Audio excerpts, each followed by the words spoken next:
she thinks she cute. Right, she is not all that. She ain't going nowhere in life. But she's still blessed. Well, welcome, everybody, to God's Ghetto Girls, where faith meets real life in the rawest, most authentic way possible. This is the place where we speak truth, find hope, and celebrate the power of God's love in the heart of the ghetto. I am your host, Pastor Laquita, and I have with me today Mintha from Mintha's Boutique in Dayton, Ohio. And we are so glad to have you here. This episode will explore stories of faith, resilience, and redemption, because no matter where you come from, God's grace can find you right where you are. So grab a seat, open your heart, and let's walk this journey together as God's Ghetto Girls. Welcome, Mintha. Woo! Thank you. Yeah, tell us about yourself, girl. Tell us what you do, where you at, what's going on with you. Just a black girl who fulfilled her dream as a little girl, from wanting to have a boutique to actually having a boutique, and just, here, just doing your thing. My thing, yeah. Doing your thing. Yeah. As I want the listeners to know is that you actually had a lucrative shoe business in Dayton years ago, and then you had to shut it down and then rebuild all the way from the beginning, right? Mm-hmm. And then now, not just only your shoe store, but you have your boutique where you do clothes, accessories, shoes, all of that. So I wanted to talk a little bit from the people about where we came from, right? Right. We talked a little bit yesterday, and we were just going and everything was sounding so good, but we talked about even our upbringing, right? Like the things that we saw growing up in our families, or, not having the best of everything, and, just looking at those situations thinking like, you know what, I'm going to have something someday. Right, yeah. I'm gonna be successful, but it's not gonna be, and it didn't, and we talked about it yesterday, it wasn't out of a lot of successes, it's what we saw going wrong that made us better. Yeah, or that, but I remember my dream, it was just something that I just had in me, and it was the passion. So I mean, when you don't see it, but you know you got something inside of you. Mm-hmm. I think that's a difference of what we see, of what we know we shouldn't been doing, or what we didn't want to do, or what we wanted to do, versus what really inside of who do. So, but yeah, I didn't see it. I had a screen TV, but it was it. That's something too, because it's like we have these dreams and these passions, and I think everybody is born with something. God is giving something to everybody to try to reach for, or something burning inside of you that, we just do naturally. Like your store, right? Like when we talk all the time, you do that without even really so much of a sweat day to day, because it's a passion. Mm-hmm. And I see a lot of people going into or in directions that are not their passion. Yeah. It's like, why would you even entertain that if you really don't like to do it? My motto is always stay in your lane. Stay in your lane.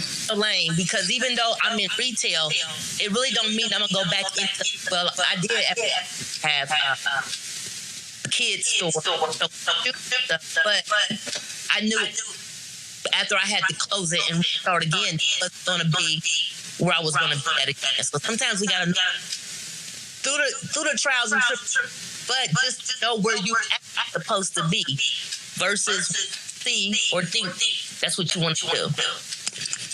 Right.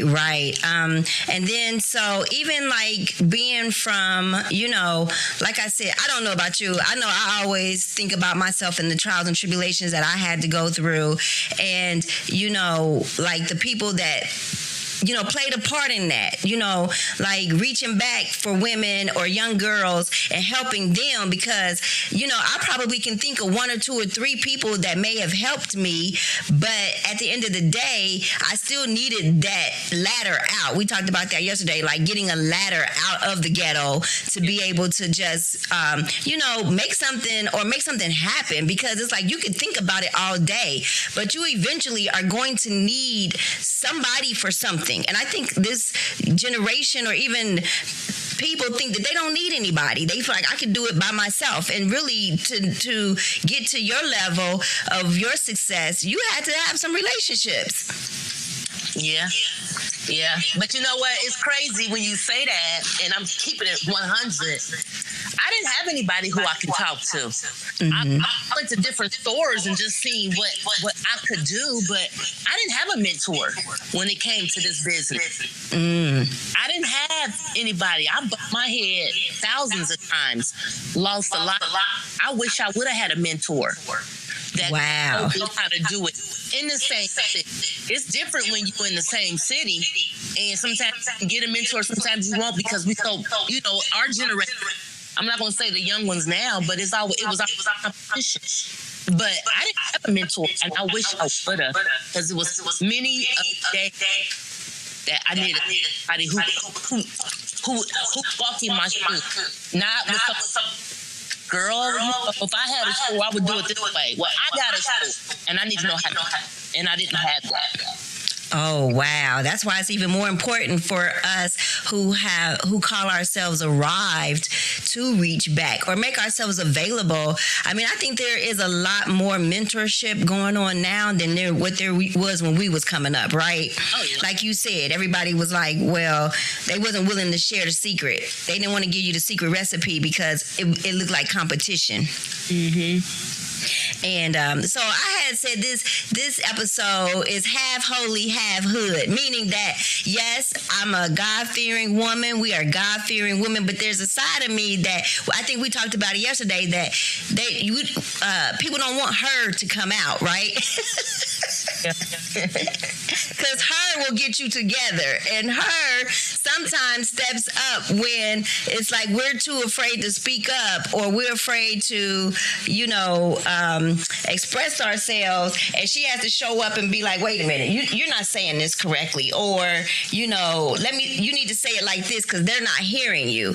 Right. And it's like we talked yesterday about even you getting your opportunities, your grant. You've opened up your boutique in downtown Dayton, a very lucrative area that's upcoming in Dayton right now, and it was a citywide outreach initiative to get you to engage. And again, through your network and your resources, you were able to take advantage of that opportunity. So what would you say to young ladies about that too? Like in the boardroom, we got her inside of us, but when it comes to making deals, we have to then transition and even get ourselves in a position to hold meaningful conversations and not take offense if it's not going the way we want it to, and figuring out how to turn that conversation around to where we win. Right. Yeah. I mean, that just is that considered like an alter ego? Depends on where you at? It depends on where you at, I guess, because, I've always been told, fake it till you make it. Right. Or if you sound ghetto, when you at work, you got to put on that other girl's voice. So it just depends on, like where you at to be able to, transform who you need to be at that time. Right. And would you think, and I think a lot of people be like, well, that's acting phony. You acting fake, or you acting like a white girl. I'm not going to do that. What you got to say about that? I'm just really being me. I just in the chameleon. You got to know how to maneuver in, the different settings that you're, if I go to a ball, I'm not going to come in there and stuff for one. My whole attitude, my whole demeanor is going to be towards that event. I'm going to a ball. I feel beautiful, all of that. But, I don't think it's really selling yourself. I don't think it's faking it. I think it's just we got to just do what we got to do. Like you said, selling yourself, right? Because people are not just interested in their product; they're interested in you, right? Yeah. And I think that's what a lot of people don't understand too. Is like your relationship and how you are. Like when people come into Mintha's boutique, it's like you're gonna get told, "No, that looks good on you," or "No, that don't look good on you." Right. Like I know that about you. You know what I'm saying? Like you will be like, "Wait a minute." No. You know, it's not just to make a sale. I'm gonna be honest with you and let you know, "Look, girl, that ain't your look." My thing is, he find you something else, or I tell them I don't have to tell a tale to make a sale. So I'm 100 with you because you representing me. Wow. I'm not gonna let you out looking crazy. And you're saying, "Oh, I got a Mintha boutique." No, but a lot of us putting things together, outfits, things like that. So I remember that's how we bonded too. When we were in the motorcycle club and we just, I don't know, I was already there, you were already there. We kind of already knew what went together, what didn't go together. And then it was like we got put into this group, and well, not put in, but we joined this group where it was like, okay, let's bring the fashion of it up. Let's do this and do that. And because it was like, if you don't have it, let me help you get it. Because like you said, it's going to represent all of us. And if we're not looking together as a unit, we're not going to look good at all. Right. I think women need to get better with that. We need to start just speaking up to each other and just being like, especially if you call me, if you call me friend and you allow me just to be all off. And not saying that people have to do away with their uniqueness and who they are, but I know good and well if I put on something and I'm looking a hot mess and and it just don't look right on me, it's not proportioned right or something is not good, you are definitely gonna tell me like, no, take that off. Yeah. I mean, it'd be nice if we as women could do that, but a lot of us, because we're thinking that we're being funny, we're thinking that we're trying to belittle them. We're just trying to make you look good. We don't want you walking out looking like no fool. You know what I'm saying? There's nothing behind that. If we're supposed to be sisters, we use that word loosely, right? Then that's what sis supposed to do. Like, let me fix that, or I'm not gonna let you walk around your nose. You know, like we try to do that because it gets offensive.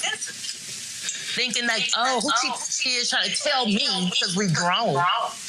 Right. A lot of us grown need some telling. Yeah.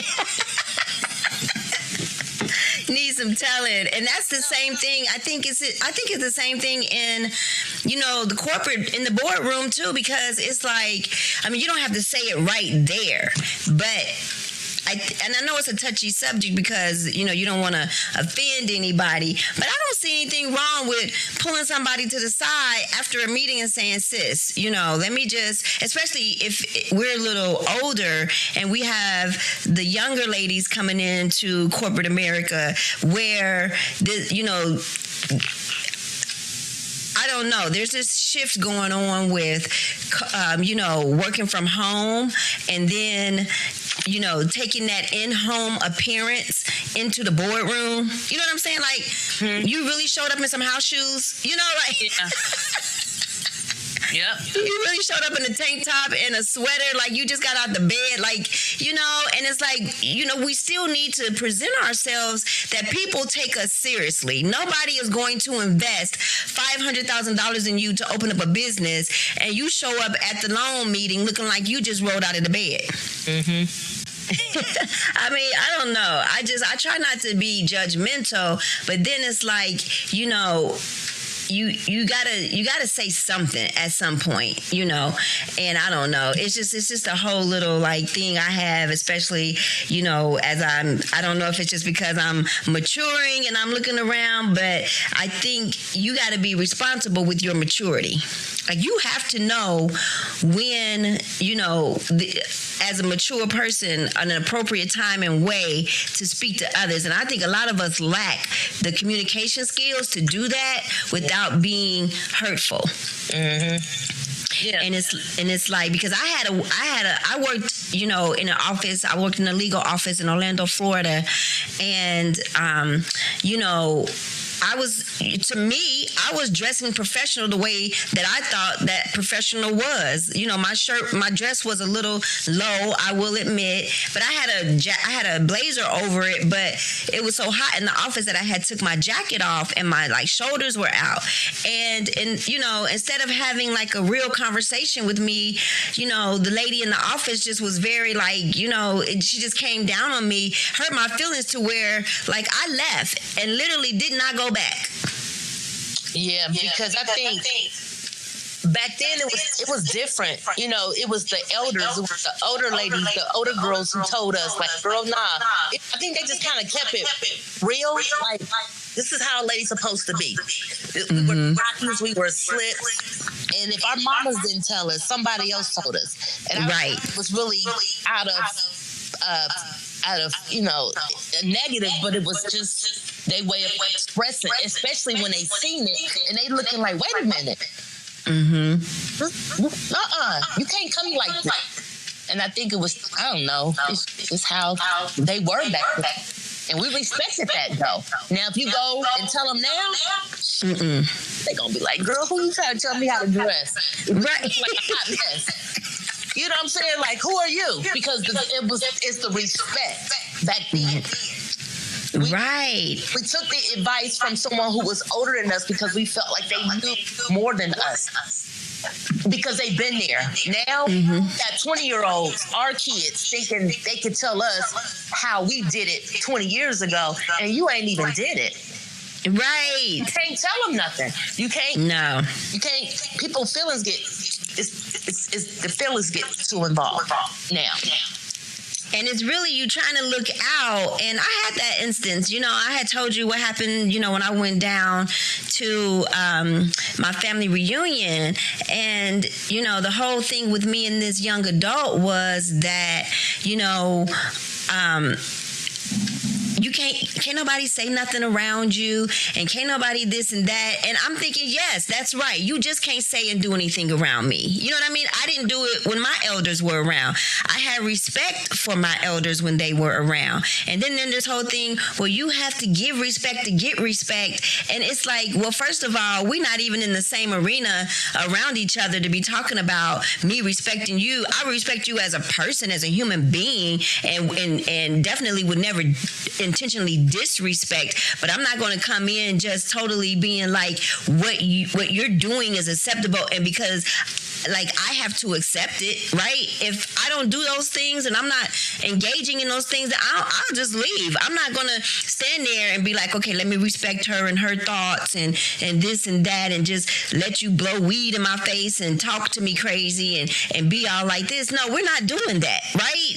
I mean, and it's and if you consider that me giving you respect because you want to just do what you want to do, we have a problem. Houston, we have a problem, right?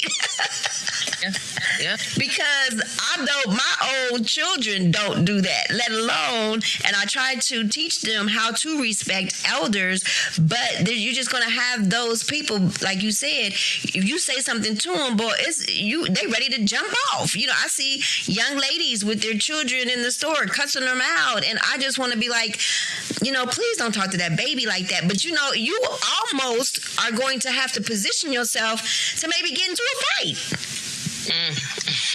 Because it's you brace yourself, because it's going to be if the wrong person, you say something to the wrong person, they're going to take that aggression out on you. Yeah. And so I still try to humble down, and because now when I do it, because I will, now I've been praying about, Lord, give me the words to say to her that won't be offensive or approach the situation to where, she's not, emotionally abusing this child right out in public and thinking that it is okay. And then me as an elder, I'm standing there allowing this to happen when, there's something that you can do, something I can do. I don't know. There's just so many different avenues of crossing this half holy, half hood thing, because the one thing that I don't want people to think is because I'm, saved and a woman of God is that I won't meet you where you are sometimes. Right? Because it depends on how they. Depends on. I feel like it probably just depends on. They catch you off guard. I mean, you're human, so if somebody gonna talk to you crazy, yeah, you know, a woman of God, but you don't know the whole day. You don't know what I've been through today. So that could have been a crazy day to where somebody can just say one thing and you will just go all the way off. So people gotta understand that you just can't talk to people any type of way.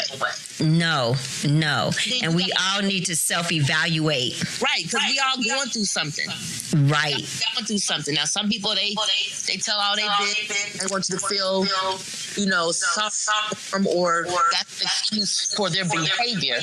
That's not the case. But I think that's when you say,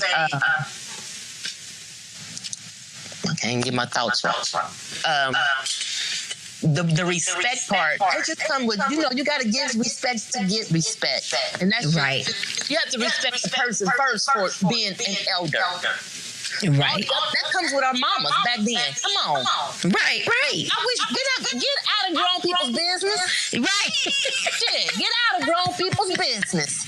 Girl, and walk your butt on out. It ain't no, get out. You already know not to even go in there. They grown people talking. Yes, honey, we couldn't even enter the room. You better not go in the room with a bunch of women, your mama and her friends sitting around talking, smoking cigarettes, drinking Coke or Pepsi, and you go in there and go put your 2 cents in. You will be on the floor talking about embarrassed. But what they doing now, though, is that girl sitting with them, smoking with them. Yeah. Girl, please. I wish, back then, I don't know. Did we have any bad songs back then? I don't even. You said bad songs? Yeah. We didn't have a lot of cussing songs, but it was just certain stuff you just didn't do. No. That's just bottom line. It was certain stuff you just didn't do, certain stuff you didn't say, and you had to know who you was around. And that's right. Automatic respect. I don't care if it was the neighbor across the street who was nosy, who always told on you. Right. I bet you won't say nothing smart to her. No. You're going to keep all how you feel to yourself or with your girls or with, your friends somewhere where they can't even hear. And that's the thing, right? So it's like, is that ghetto? Because I, had different experiences. I had different, sets of friends. And I can say probably, when I joined the military and I had, girlfriends from all walks of life, right? And they would just, I could hear them on the phone and the way that they would talk to their parents and their mother. I'm like, I would literally be standing there with my mouth open, like, you speak to your mother like that? Cussing her out and threatening her if she don't come and get you and calling her all kind of names. And I'm like, wait, like, I don't know if that was ghetto or what you want to call it, because I guess everybody can get ghetto at that point. I didn't know their backgrounds, but at the same time, it's like, just the different upbringings that we have in life, and we talked about this yesterday about, when you growing up from the hood, there is a hardness to your exterior, right? Like, I'm hard the way I am because, one, how I was raised, just having a hard life. So yes, girl, it's that whole mentality, and starting this podcast, God's Ghetto Girls, like, where we start, we don't have to end up or stay there. And I think fear paralyzes us, low self-esteem paralyzes us. And what do you think people need to find that self-esteem to just go for it, right? Just to say, because I know, like you said, you had a passion for it, and I know that's probably like more than 50% of what drives us or motivates us to succeed. But for me, I would say I just got tired, right? I had a passion, but I just got tired of the struggle. Oh yeah, definitely. That's struggle sometimes is a motivator. It motivates a person to say, you know what, I'm tired of being stuck where I'm at, and I got to do something about it. And a lot of times when you got to do something about it, I know me, I keep my stuff, what I got to do, I keep it within. That's just like me having everything and then losing it and was homeless. You know what I'm saying? I didn't have a place. But I want to keep on using that as no excuse. Did I ever bring that up? When we was together. You know what I'm saying? Like, I was messed up. Mentally, financially, you know what I'm saying? How you have everything and now you gotta move with your best friend in a 2-bedroom condo. Right. I use that as an experience to where, okay, a lesson learned. If I got a chance to do it all over again, I gotta do it different. Right. Not to keep using excuses of why we hate. You might not be able to get it all the way to 100%, but at least you know if you try. Trying is so different than not trying at all and making more excuses of why you didn't do it. Wow, that's right. Yeah, Les Brown was a prime example on what made me even start my business. He said if it don't work, go back to what you know. But at least you know you tried, because you don't want to get at a certain age, our age, and say, dang, I wish I woulda. Now you got regret. And that's the worst. I have no regrets. I don't either, sis. I really don't have any regrets. I have tried it. If it failed, I got that off of my chest that at least I tried it. Yeah. And if I failed at it, it's because I know within myself, I just didn't give it 100. For real. To be 100 with you.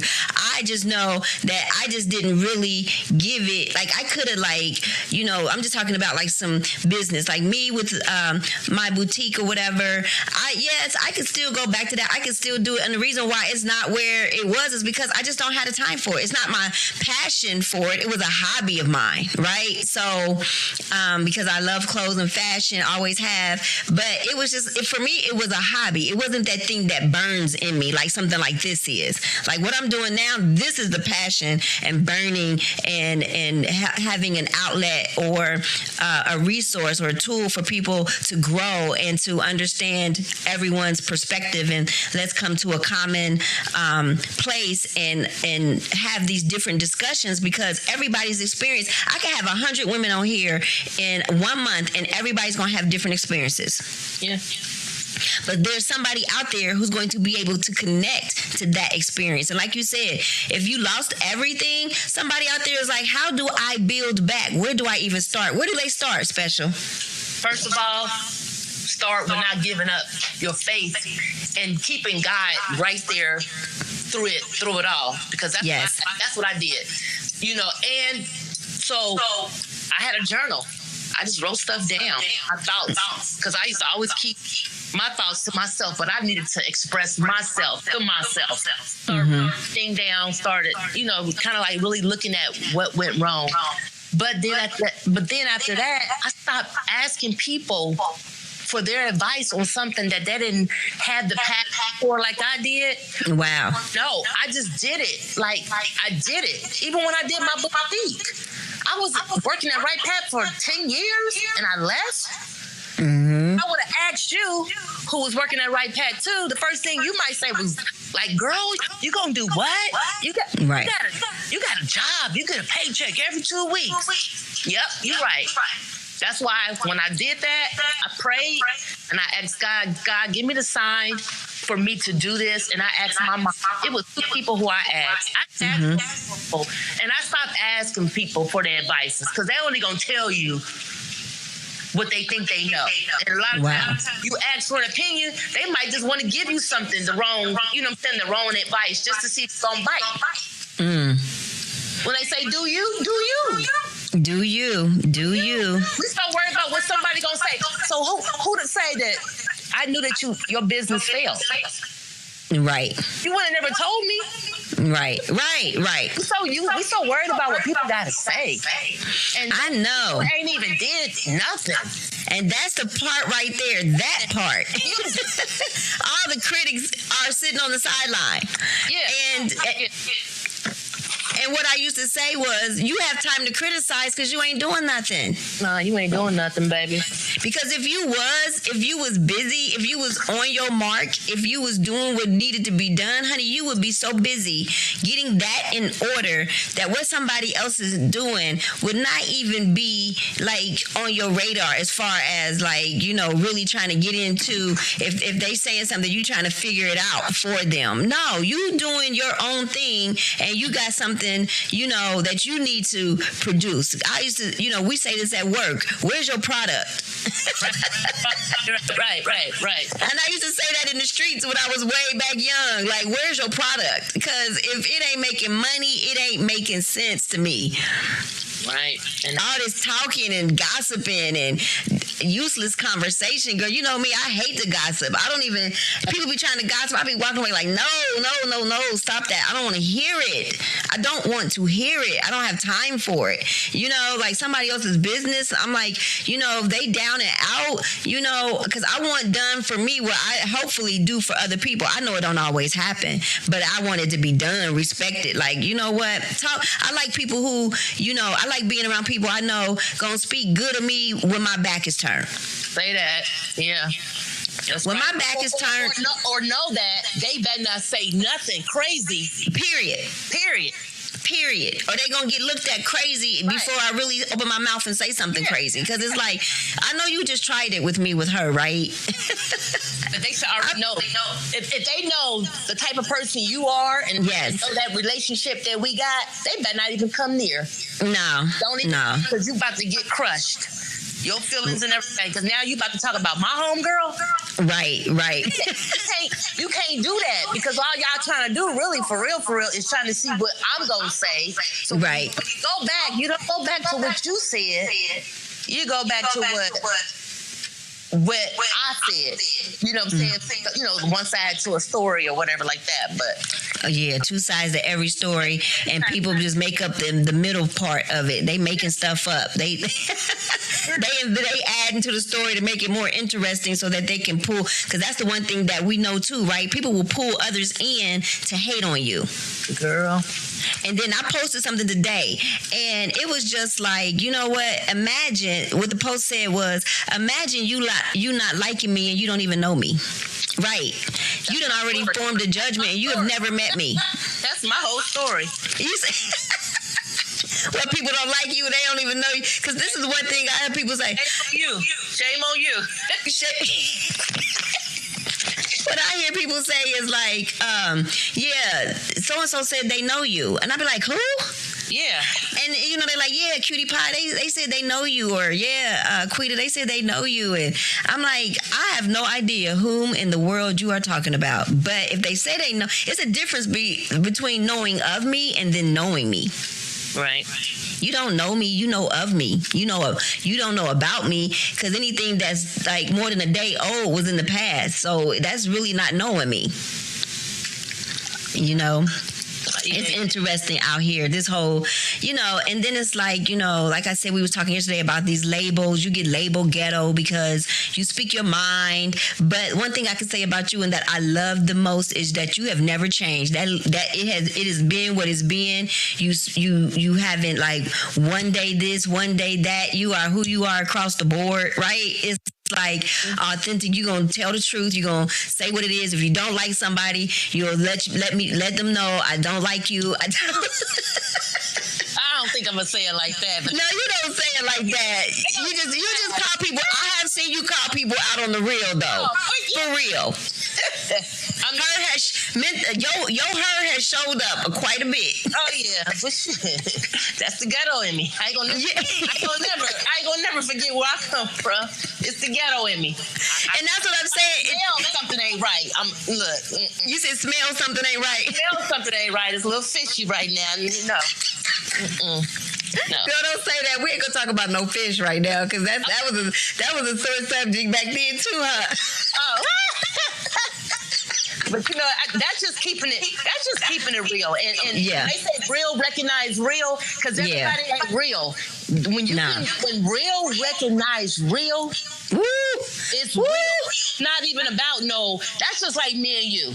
Yes. Now, when the last time we really seen each other, right? It's been a minute. It's been a minute. But I'm not sitting here saying, well, what's wrong with Cutie Pie? You don't like me, mad at me. And vice versa. You got your own life. I know if I need you, you're going to be right there. Yes. I don't care if I got a store. If something was to jump off and you need me, I'm about to close this store up and I'm on my way. So it's the real, recognize real. And you can't play games with everybody. You can't play game on me. Now, shame on you. Yeah. You get it twice, shame on me, because I knew it, but give me the benefit of the doubt. But it's just recognizing real, and everybody claim to be real, but everybody is not real. They're not. There's a motive. They want what you got, or if they can't get it, they're gonna try to break you down, make you look bad so they can look good. It's so much stuff, and you think at 50 years old it would change? No. No. Even when it comes to the end, it don't change. Because that's like I told you. I said, like you said, game recognize game, and it's like I think I've put a lot of people because we had this conversation in the first episode, and Ron and I were talking about that passive aggressive behavior where you really want to say something but they don't, and so they play games or they beat around the bush or they insinuate things or they or they throw things up against the wall to see what's going to stick with you, right? Just to try to figure it out or figure you out. And it's like, quit playing games and just say what you got to say. Do what you got to do, and it's like, and I understand people come from different backgrounds and a lot of people are not as confrontational, but don't use that as an excuse to just act the way you want to act or be the way you want to be and then blame it on me when I confront your fakeness. Yeah, right. And then you mad, and then you talking about me because I have now called you out, and I don't need an audience. It could just be me and you. I tell people that all the time. I'm like, look, I don't need to make a scene. I just need to be seen by you and let you understand that I see you. So let's see each other. Let's have the conversation, and let's get it over. We don't have to walk away best friends. But what I don't want to do is walk away thinking you got something off. Right. Because you didn't. Right. And then you want to be like, well, she being standoffish. I don't mix with everybody. I know that. I don't mix with everybody. I know my ghetto ways sometimes throw people off and they're like, oh my gosh, she just going to say it. And, I was talking to my daughter the other day and she was talking about some glasses that she had gotten, and they were like state issued or something. I don't know where she got these glasses from, out for her insurance or something. And she said they were free, and I looked at her and I said they look like they were free. Right. She said, "Ma, I couldn't believe you said that." I said, "Well, I mean, it's the truth, and sometimes my truth is so outspoken and real. I have to really watch what I say when I know sometimes I don't, but I can't. I've matured and learned how to filter my conversations. Which there's a way to be real, but I don't want to be hurtful in doing it." Yeah. I mean, being real don't mean you have to hurt somebody's feelings, but no. Real, like you say, you know how to read some people. Either they straight up on every time, they always straight up, or then you might run into one, they on some of that bull. And that's my thing. Like, Jesus was like that. For real. I love Jesus. And the reason why I love him so much is he didn't beat around the bush either. He just walked up and was like, will you be made whole? You know what I'm saying? Like, don't make no excuses. I asked you a question, will you be made whole, to the man at the pool of Bethesda, and the man started throwing back excuses, talking about, I ain't got nobody to put me in the pool. Will nobody pick me up and put me in? And Jesus like, get your bed up and walk. Now, I don't want to hear all of this. You know what I mean? Like, sin no more. All right? I'm going to give you another opportunity. Don't sin anymore and quit making excuses. You just said that. The excuses that we come up with in order to validate ourselves in our wrong or in our stagnation or in our complacity. It's like, I'm just going to stay right here, and this is why I can never get ahead. I can't be successful because ain't nobody looking for me to give me a pot full of money to go do what I want to do. gotta do what you gotta do. You know what I'm saying? Girl, I wish I had a pot full of money. Girl, I wish I was top full of money too. Don't you know how I started? You know, the rumors that was said how I started my business. Wow. I had a whole job. You know what I'm saying? But when you got somebody counting your money, Woo. they know you. Like, you know what I'm saying? Like, but you just hit it on the nose. You said we come with more excuses.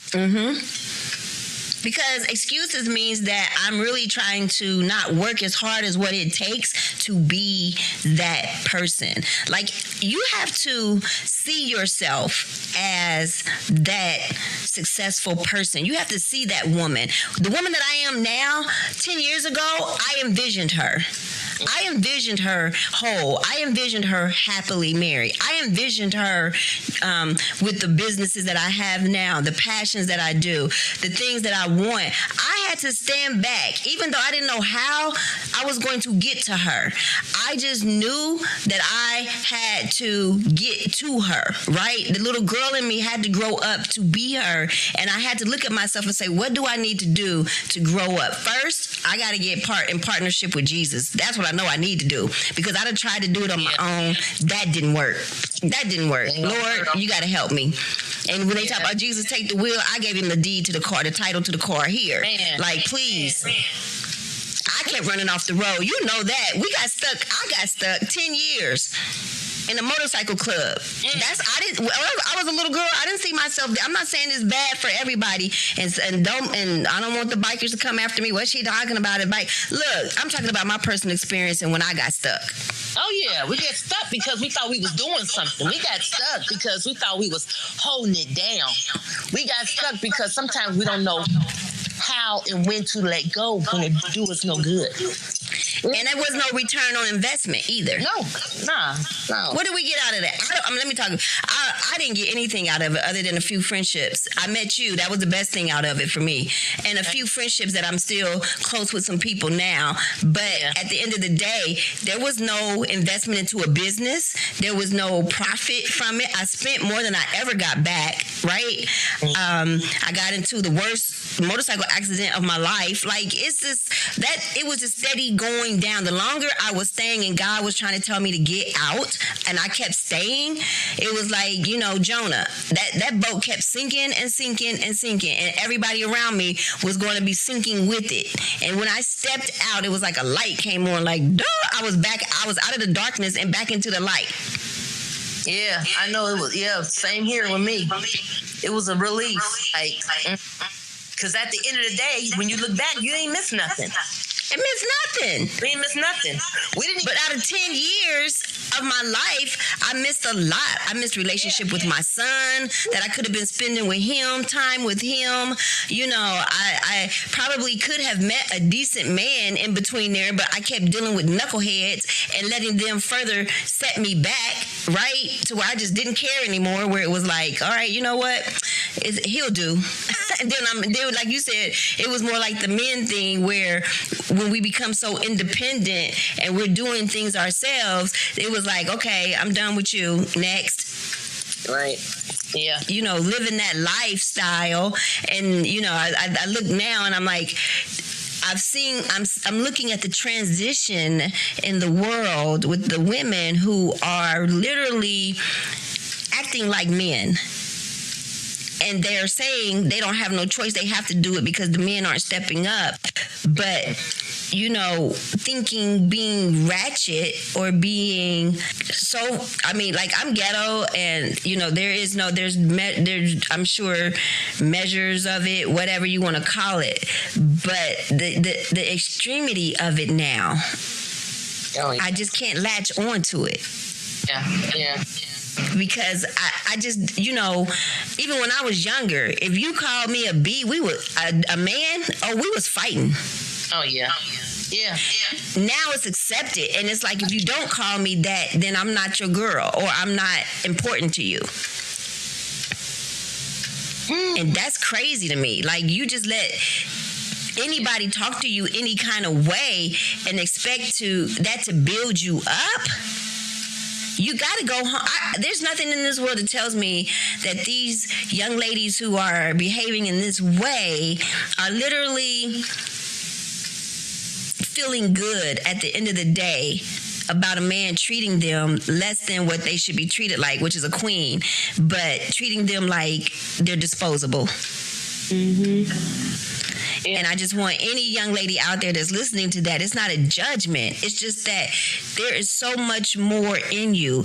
And when you really take value of yourself and give yourself what you really know you deserve, then anybody that's coming along outside of that can't touch you with a 10-foot pole, because you have set a standard on how you're going to treat. If I treat myself well, I'll be darned if I let somebody else come in and treat me bad. Yep, I agree. But then sometimes when you set them standards like that, it leaves you by yourself sometimes. And a lot of people don't know how to be by themselves. Wow. A lot of people don't know how to be by themselves. When I lost everything, I couldn't wait to be by myself. I didn't want the misery loves company. I didn't want that. Remember when I was jacked up? And y'all be coming, I need to be by myself. I don't need to be doing all this, what I'm doing. I need to be by myself. I don't need nobody else coming in feeling sorry for me. I need to be by myself. And sometimes we need that. We need to isolate ourselves to get back in tune. Because we sell ourselves so short to men, to people, period. Just, we sell ourselves short to ourselves. Wow. You do that, it's like you accept anything. Accept anything. Anything. Yeah. He's getting, I don't care if he call you out your name, but he paying attention to me. He might call me all out my name, but we eating good, girl. Right. All of that. Like, nah. But we had to go through all of that. Right. And just want to tell them, like, if, like you said, if somebody would have just been like, no, you're better than that. You deserve better than that. And, and some of the models that we've seen growing up, and, like for me, growing up in a house where, I was witnessing violence constantly, to me, I had grew up equating violence to love. Well, that must be love. That must be how you love somebody, until you get outside of your doors and realize there are healthy, happy marriages going on, and people kissing and telling each other they love each other all the time, and people not showing up with black eyes every other day. It's like, oh, well, wow, maybe there is another side to this. And that's what I mean. Like, people are in their environments or their communities, and they haven't really experienced anything outside of what they see, and so that's the norm for them. And that's a shame.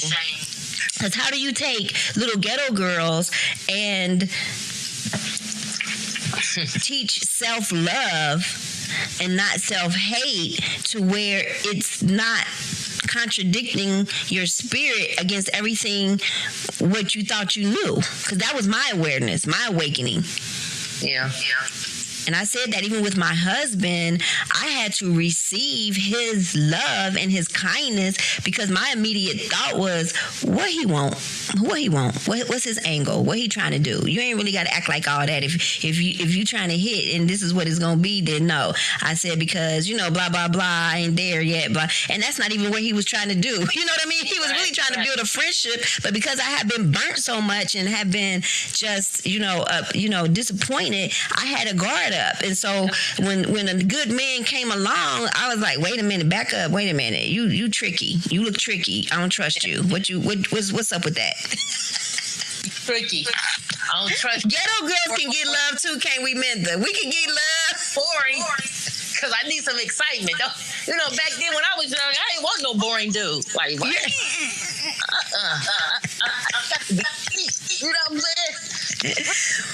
Street almost killed me, boy. Thank God I'm still here. But yeah. Yes. That's why you gotta. If you ain't lived, if you ain't been hurt, if you ain't took some losses, you ain't lived, and that's you live in the ghetto, you grew up in the ghetto, but I ain't in the ghetto no more. I ain't gonna never forget where I came from, but this is who I am now. The ghetto created Mintha. This is what the ghetto did for me. I grew up on welfare. You know, I grew up where we had roaches. You know what I'm saying?